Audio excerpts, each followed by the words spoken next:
देखिए, मैं आपको आज द्विघातीय समीकरण निकालने का एक सवाल बताने जा रहा हूँ, तो थोड़ा ध्यान से देखिएगा।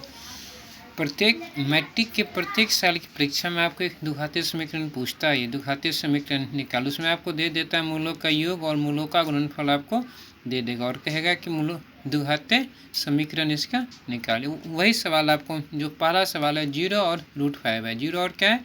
√5। इसका सूत्र होता है, एक मान लेंगे px बराबर होता है, द्विघातीय समीकरण निकालने सूत्र होता है ax² plus bx plus c होता है। क्या होता है? ax² plus bx plus c होता है। इसको याद कर लीजिएगा, जो आपको सवाल बनाने में हेल्प करेगा और अच्छा रहेगा। फिर क्या होता है, इसमें आपको दो चीज़ मालूम रहता है, अल्फा प्लस बीटा, मूलों का योगफल आपको पता रहता है। क्या पता रहता है? मूलों का योग। अल्फा प्लस बीटा आपको पता रहता है, मैंने बी बटा ये रहता है। और दूसरा रहता है मूलों का गुणनफल। दूसरा क्या रहता है? मूलों का गुणनफल, जो होता है अल्फा इंटू बीटा सी बट्टा ए होता है। Alpha plus beta, alpha plus beta जो होता है सूत्र में बी का मान होता है। किसका मान होता है?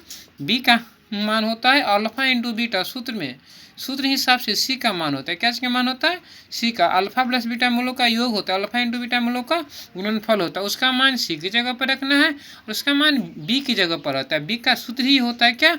माइनस में होता है। क्या? Alpha plus beta minus b बट्टा। तो इसको हम मान सकते हैं अल्फा प्लस बीटा बी बराबर क्या मालूम है हमको? 0। पहला क्या है? मूलों का योगफल मालूम। क्या मालूम? मूलों का योगफल 0 मालूम है। अल्फा इंटू बीटा सी का मान कितना है हमको? √5 है। क्या पता है? √5 पता है। तो यहाँ पर एक हम सूत्र लिखे हैं, फिर देखिएगा कि द्विघातीय समीकरण निकालने का सूत्र लिखे हैं। क्या होता है यहाँ पर है, आपको क्या दिया हुआ है? ax² प्लस bx प्लस सी।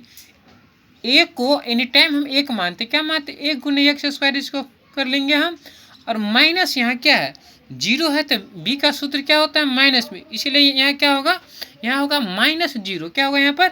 -0 गुने एक्स वही होगा। क्या होगा? -0 गुने एक्स होगा। क्या होगा? -0 गुने एक्स। और सी का मान क्या बोला लिखने के लिए?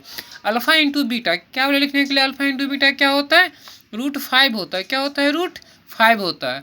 अब एगो चीज़ आप लोग को पता होगा पहले से ही कि किसी संख्या को या किसी चर या अचर को 0 से गुना करने पर 0 ही होता है। क्या होता है? 0 ही होता है। किसी भी चर या अचर की संख्या को 0 से गुना करने पर 0 ही होता है। क्या होता है? 0 ही होता है। इसीलिए हम क्या करेंगे, इसको 0 से 1 से गुना, किसी संख्या या चर या अचर को 1 से गुना करने पर वही अंक आपको आएगा। क्या आएगा? वही अंक आपको आएगा, वही अंक आएगा। तो इसमें क्या है? x² है, 1 से गुना करेंगे। माइनस है, 0 से अगर 1 से गुना करते तो क्या होगा? 0 ही होगा। प्लस क्या होता है? √5 होता है। क्या होता है? प्लस √5। एक चीज़ आप लोग को पहले से जानकारी होगा कि प्लस माइनस में अगर 0 है तो 0 का कोनो वैल्यू नहीं होता है। फिर गुना भाग में 0 का वैल्यू होता है, लेकिन प्लस माइनस में क्या होता है? 0 का कोनो वैल्यू नहीं होता। इसलिए क्या होगा? इसका आंसर x² होगा। 0 यहाँ से अपने आप हट जाएगा। 0 यहाँ से अपने आप क्या होगा? हट जाएगा। इसको लिख देंगे √5। क्या लिखेंगे? √5, क्योंकि किसी संख्या को 0 से गुना करने पर 0 ही होता है। यही इसका आंसर आएगा। क्या है? यही इसका आंसर आएगा। किसका? द्विघातीय समीकरण का यही आपको क्या होगा?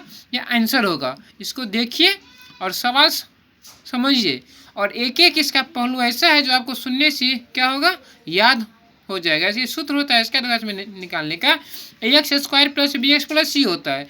इसमें होता है मूलों का योगफल alpha plus beta minus b बट्टा ए, मूलों का गुणनफल अल्फा इंटू बीटा सी बट्टा ए होता है। क्या होता है? सी बट्टा। उसी सूत्र पर क्या होता है? यह बनेगा।